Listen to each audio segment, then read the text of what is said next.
Hey, Facebook, Sam McEwen here, coming to you live from Tampa, Florida. I'm going to talk to you about two mindset shifts that you absolutely positively have to make that could be just messing with you in life, in your business, or whatever.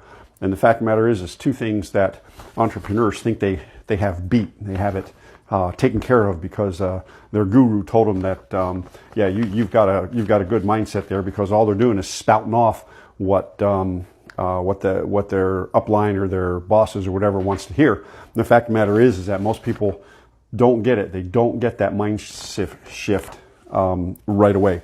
The number one and biggest thing that you really got to do is you got to get over playing the blame game. Look, it ain't your mother's fault.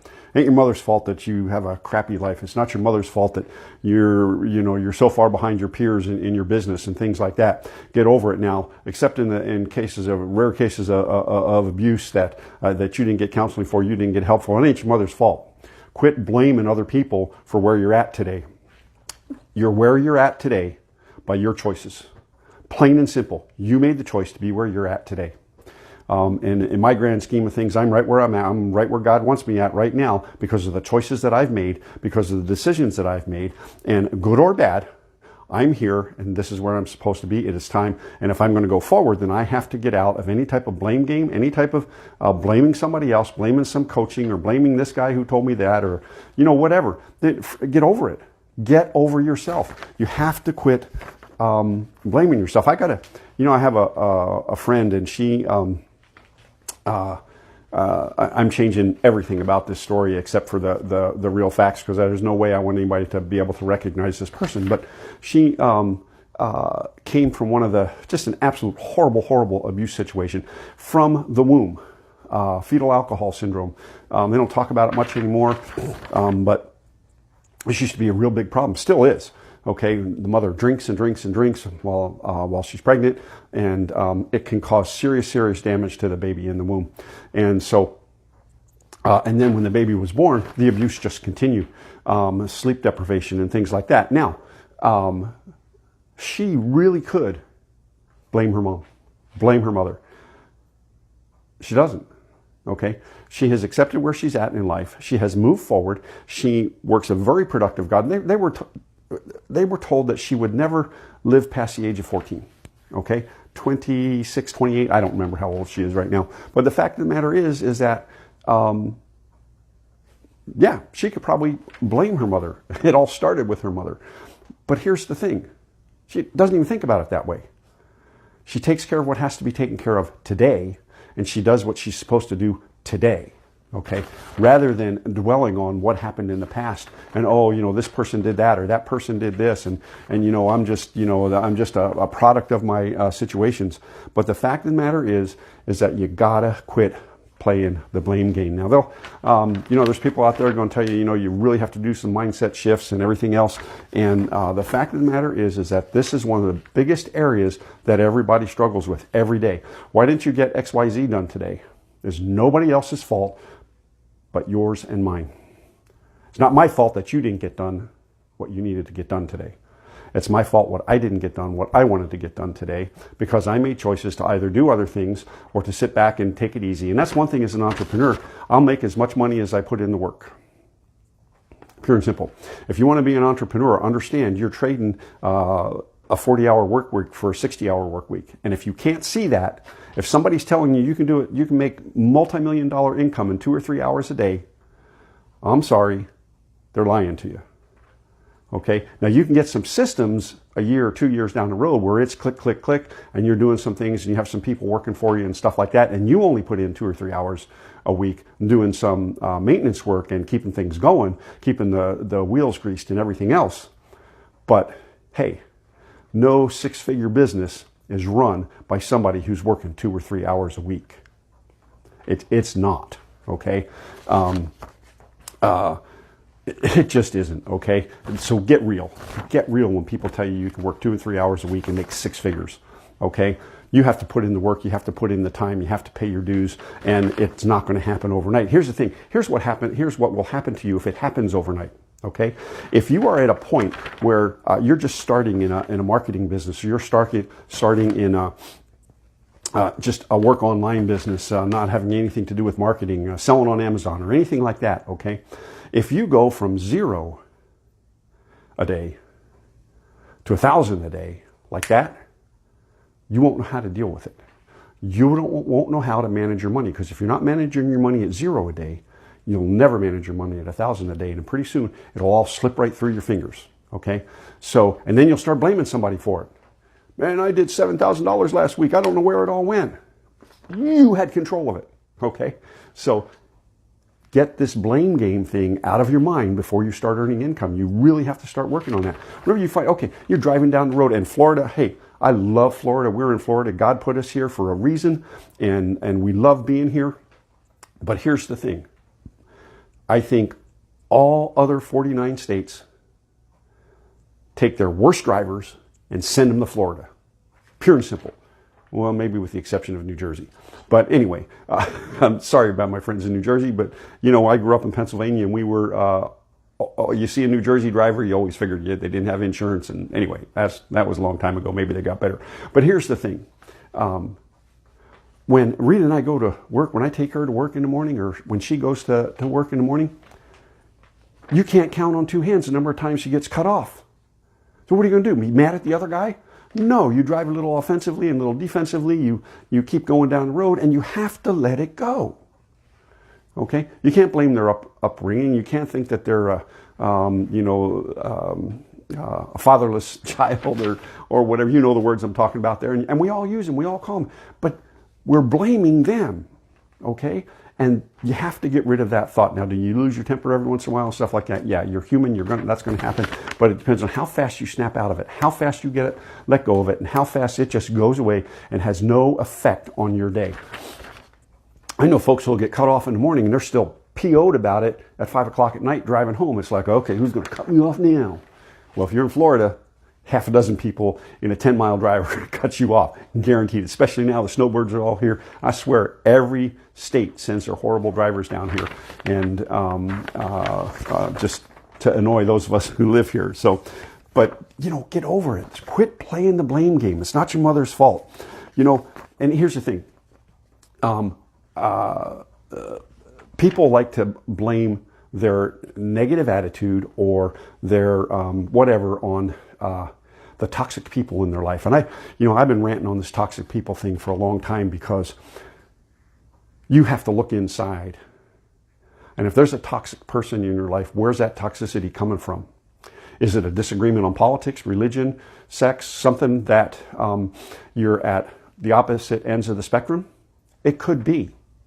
Okay? That doesn't make the relationship toxic. It makes that subject toxic. So you have to agree to disagree. And if it gets to a point where, hey, you can't talk about a certain subject, then you go to that person and say, hey, we need to remain friends, but we can't talk about this subject. I disagree with you. You disagree with me. We both think the world's going to end if XYZ happens. So let's agree not to discuss it. Try to change the toxicity in yourself first. And then give it to God. Let Him deal with the other person.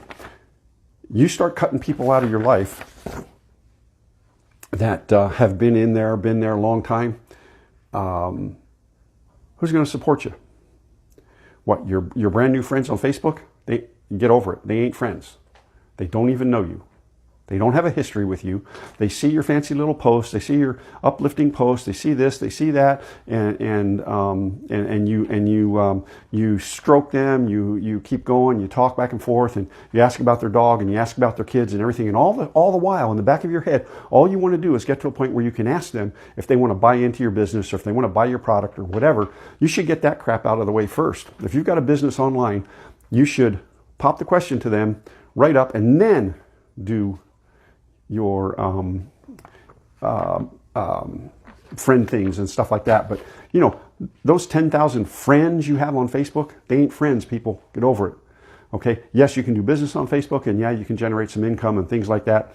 But if you start removing the people that you see every day because they disagree with what you're doing, look in the mirror first, because it probably ain't them that's toxic. And you get rid of them. Where are you going to get new friends? You ain't going to get them on Facebook, okay? Are you going to get them in your group? Oh yeah, they're going to stroke. Oh, good job, good job, good job. Until you don't do a good job 1 month, and then they're going, rah, rah, rah, rah. Okay, that's not friendship. Okay, you need people who can honestly tell you, hey, Sam, that's not right. You shouldn't do that. I have people who don't agree with the way I conduct my business, the businesses that I'm involved with. That doesn't mean they're toxic. It doesn't mean they're toxic. Okay, I have family members and dear friends that, are a little on the negative side. That doesn't mean they're toxic. It's my responsibility to try and inject some positivity in there. So, get over yourself. Quit playing the blame game. We have a choice. Okay, and if they truly are toxic and need to be removed, just don't get too far away from them, because you may be in their life for a reason. You may be in their life to change that toxicity, to change their attitude, just by being you, being the positive person that you are. The second topic I want to talk about is money. Okay, money's fluid, folks. It's called currency for a reason. Okay, currency comes from Middle English current. I think I'm pronouncing that right, which means in circulation, from the Latin currens, entis, and it almost always refers to money. Okay, it either flows to you, okay, or it flows away from you. The goal is to have more money flowing to you than flowing away from you. And we can't become misers. If you are a person who just brings money in, brings money in, brings money in, brings money in, brings money in, and you don't give it, you don't give it away, you don't bless people, you don't go out of your way to make somebody's day, then that money is going to turn, it's going to turn to greed. It's going to eat you from the inside out, and you can't take it with you anyway. Okay, so you can't take it with you. We have to first and foremost be givers. We have to keep the current going. Okay, the income and the outgo. Yeah, you got to pay your bills. You got to stay on top of things like that. But you bring that money in, it has to go out. You have to be a giver. It's a scriptural principle. It's a biblical principle. Almost every religion in the world has a version of giving. Okay. And it's not just money that you give, it's time, it's effort, it's the love that you have in your heart, but you really need to be a giver. We do a thing called Wealth Wednesday, and we do a random act of kindness involving a monetary transaction for a total stranger where there is no possibility of financial return to me. Okay? That could be something, the other night we were at a chamber thing, a mixer, and the tip was as much as the bill, and the bill was, reasonable amount. So, that girl has first off, she had no idea that I left that big of a tip. Okay. And, the other thing is that, until she got it, I guess. But would she remember who I was? No, probably not. Okay. And that's okay. There's no expectation of a return to me. Okay, and I think the same day I went through, my wife really likes Starbucks regular coffee, no fancy latte garbage, $6, $8, $10 cup of coffee. That's just a total waste, in my opinion. I know y'all like them, but that's fine. But I just told the girl when I was paying, here, pay for the person behind me. They had no idea who I was, and I was out of there and everything else before they ever got to the line to realize that their coffee had been paid for. So, you have to start doing the little things like that. Now, maybe you can't afford to buy the person in line. Well, if you can't afford to buy the person's coffee behind you at Starbucks, you shouldn't be drinking coffee at Starbucks. Go and get a $1 McDonald's coffee, okay, or brew it yourself or whatever. But if you seriously, if you can't afford to pay for the person behind you, then you probably shouldn't be at Starbucks. Okay, so the thing is that. Get that in. You have to become a giver at heart. That's a heart thing, okay? You have to become a giver at heart. That money needs to flow to you and flow out of you. And, and it does, if you're a Christian, if you believe as I do, or you have any sense of value when it comes to money, it's not yours anyway. Okay? I have a very dear friend, and he thinks, the universe flows all this stuff and everything, and it does, okay? But it's not yours to begin with. Okay? So you need to be a giver. I'm going to tell you that every billionaire, multimillionaire out there are givers. Okay? The richest of the rich give, and they give a lot. And they don't give because they have to. They give because they want to. And they've hooked up with charities and things like that. There's, you'd be surprised at the very wealthy people out there, how much they give and who they give it to and why they give it. And it's not just the ones that you see in public and you see, making a big splash. Okay. So, and you just don't have to do something at McDonald's or Starbucks or one of those drive-thrus and everything. One of the things I did is at Christmas time because, people struggle, but I went to the grocery store and I bought, 5 or 6 gift cards and gave them back to the cashier and said, here, your customers better than I do. You give one of these gift cards or all these gift cards to people who come through the line. And she was so here's the thing. I did a random act of kindness for, I think it was 5 gift cards for 5 people, or maybe one person 5 times. I don't know. I truly don't know.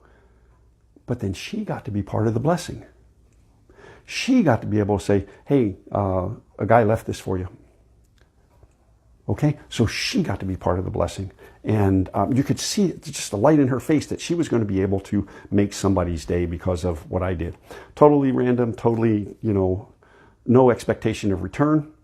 And these are the things that as givers, we need to understand that money is currency. Current, it flows, okay? As soon as, what happens to a river that's flowing and they put a dam? We say, oh yeah, it fills up with water, okay? Yeah, but if you don't let water off, it will become stagnant. Water that sits becomes stagnant. And then what happens? The bugs come. Life begins to die because it's not moving. There's nothing moving through it. Mosquitoes. I mean, you name it. Stagnant water.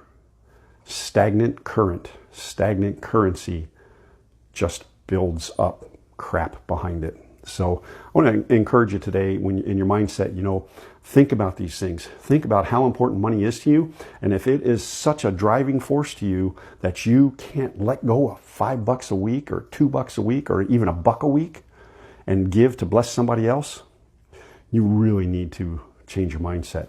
And if you're still blaming mama, or you're blaming your little brother or your big sister or whoever for your lot in life, dude, you need help. You need to change that mindset. Really need to change that mindset, okay?